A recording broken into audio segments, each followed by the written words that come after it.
நேயர்களே, ஆக்கமும் ஆன்மீகமும் ஒரு அற்புதமான தொழில் நேயர்களே. பாவக்காய் தோசை நம்ம பார்த்துருக்கோம். அந்த பாவக்காய் தோசையில் இப்போ ஒரு டிஃப்ரெண்ட்டாக ஒன்று சொல்ல போகிறேன்.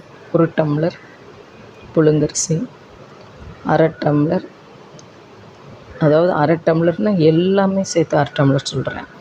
ஒரு 1½ ஸ்பூன் கடலைப்பருப்பு, ஒரு 2 ஸ்பூன் துவரம்பருப்பு, ஒரு 2 ஸ்பூன் உளுந்து, ஒரு 2½ ஸ்பூனு பாசிப்பருப்பு. இது எல்லாம் சேர்த்து 1/2 டம்ளர் வராப்பில் வச்சுட்டு, ஒரு 5-6 வரமிளகா, ஒரு 1/2 கப்பு பாவக்காய் போட்டு நல்லா வெளுமுன்னு அரைச்சிருங்க. அரைச்சிட்டு நல்லா தொய்யட்டும், மாவு நல்லா புளிக்கட்டும். உப்பு பெருங்காயம்லாம் போட்டு கருவேப்பிலையெல்லாம் போட்டு இதை வார்த்து பாருங்களேன், பிரமாதமாக இருக்கும். சுகர் கண்டிப்பாக நல்லா நார்மலாக இருக்கும் சுகர் அளவு.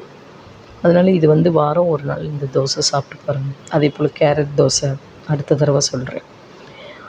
சூப்பராக இருக்கும்.